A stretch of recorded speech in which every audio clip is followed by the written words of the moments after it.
مرسی T V, پیغام رحمت۔ حضرت سعد بن ابی وقاص رضی اللہ تعالیٰ عنہ جو بہت مشہور صحابی ہیں، وہ سخت بیمار ہو گئے مکہ مکرمہ میں۔ رسول اکرم صلی اللہ علیہ وسلم ان کی عیادت کے لیے بنفس نفیس تشریف لے گئے۔ جب رسول اکرم صلی اللہ علیہ وسلم تشریف لے گئے تو حضرت سعد بن ابی وقاص اتنے سخت بیمار تھے کہ انہیں اندیشہ ہو رہا تھا کہ شاید یہی بیماری میرے لیے موت کا سبب بن جائے، جیسے بعض بیماریوں میں ہوتا ہے، اور خاص طور پر جب آدمی تکلیف میں ہو تو بہت آخری حد تک وہ سوچتا ہے، ایکسٹریم ویو۔ تو حضرت سعد بن ابی وقاص رضی اللہ عنہ کا کچھ یہی انداز تھا۔ تو انہوں نے کہا کہ اللہ کے نبی صلی اللہ علیہ وسلم، میرے ہاں بہت ساری دولت ہے میری، اور اولاد وغیرہ میں نہیں، اس وقت تو ان کی ایک بیٹی تھی، تو اس لیے میں چاہتا ہوں کہ کچھ وصیت کروں، تو میں کتنے مال کی وصیت کروں؟ پھر وہ پوچھتے گئے کہ کیا میں سارے مال کی وصیت کر دوں کسی اچھے کام کے لیے، چیریٹیبل کام، رفاہی کام کے لیے؟ نبی صلی اللہ علیہ وسلم نے فرمایا نہیں۔ کہا کہ کیا نصف مال کی میں وصیت کر سکتا ہوں؟ آپ نے فرمایا نہیں۔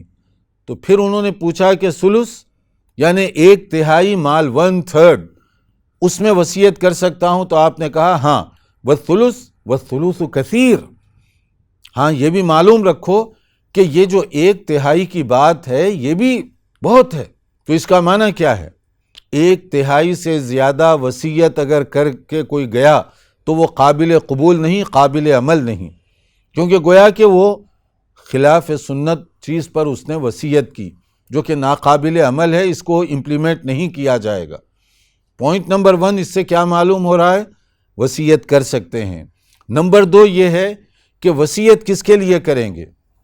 جو آٹومیٹیکلی آپ کے رشتہ دار حقدار بننے والے ہیں مرنے کے بعد، جیسے بیٹا، اولاد ہے یا بیوی ہے، تو ان کے حق میں مزید وصیت نہیں کی جا سکتی، کیونکہ ان کا جو کوٹا ہے قرآن مجید میں متعین کر دیا گیا کہ باپ کی وفات پر بیٹے کو کتنا ملے گا، بیٹی کو کتنا ملے گا، یا اس کی اہلیہ کو کتنا ملے گا۔ جہاں حصے مقرر کر دیے گئے اس میں مزید اضافہ نہیں کر سکتے آپ۔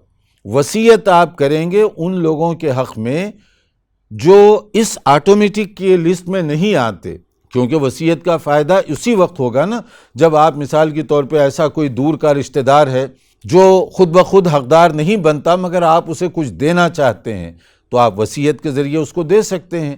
یا کوئی ایسا ادارہ جہاں پر کوئی اچھے کام ہو رہے ہوں، اعمال صالحہ، آپ چاہتے ہیں کہ اس میں کچھ حصہ ڈال دیں، آپ ڈال سکتے ہیں اس کے اندر بھی۔ یا اسی طرح سے اور ایسے کام جو رفاہی کام جس کو ہم کہتے ہیں، جو بعد میں لوگوں کے فائدے کے لیے کام آ سکتے ہوں، ان کے لیے آپ وصیت کر سکتے ہیں۔ اور ایک نکتہ یہ بھی ہے کہ وصیت جو 1/3 میں کی جا سکتی ہے، یہ ضروری نہیں کہ وہ ایک ہی آدمی کو دیں یا ایک ہی پروجیکٹ کے لیے لگا دیں۔ 1/3 اس کے کئی حصے آپ دے سکتے ہیں کہ اتنا اس میں سے چیریٹی کے لیے، رفاہی کام کے لیے اتنا، یا فلاں دوست کے لیے اتنا، یا فلاں دور کے رشتہ دار کے لیے اتنا، اس طرح اس میں بھی تقسیم ہو سکتا ہے۔ تو 1/3 تک وصیت کرنے کی آپ نے اجازت دی، 1/3 سے زیادہ نہیں، اس لیے کہ جو لوگ وارث ہیں آپ ان کو محروم نہ کریں، ان کا جو حصہ ہے وہ ان کو ملے گا بعد میں۔ اس لیے اگر کوئی 1/3 سے زیادہ کی وصیت کرے گا تو قابل قبول نہیں۔ آپ زندگی میں جتنا چاہے کسی کو دینا وہ دے سکتے ہیں آپ۔ مثال کے طور پہ زندگی میں اگر آپ کے پاس بہت زیادہ دولت ہے، پراپرٹی ہے، کیش ہے، گولڈ ہے، آپ کسی کو دینا چاہتے ہیں تو دے سکتے ہیں۔ وراثت اور وصیت کا یہ جو قانون ہے، مرنے کی بات ہو رہی ہے۔ زندگی میں آپ کی دولت ہے جس کو آپ چاہے اچھے کاموں کے لیے آپ دے سکتے ہیں۔ صرف اس میں اس بات کا خیال رکھیں کہ کسی کے ساتھ بے انصافی یا ظلم یا زیادتی نہ ہو۔ مثلا آپ کے 2 بیٹے ہیں، آپ ساری کی ساری دولت ایک بیٹے کو دے دیتے ہیں مثلا، تو دوسرے پر ظلم ہو رہا ہے، زیادتی ہو رہی ہے، یہ انصاف کے خلاف ہے۔ آپ اگر ایک بچے کو کچھ دے رہے ہیں تو دوسرے کا بھی خیال رکھیے، وہ بھی آپ کی اولاد ہے، اس کو بھی دینا چاہیے۔ یہ بات درست نہیں ہے کہ ایک کو سارا نواز دیا اور دوسرے کو فراموش کر دیا۔ مرسی ٹی وی کے مزید ویڈیوز کے لیے ہمارے چینل کو سبسکرائب کریں اور بیل آئیکن کو کلک کرنا نہ بھولیں۔ جزاک اللہ خیر۔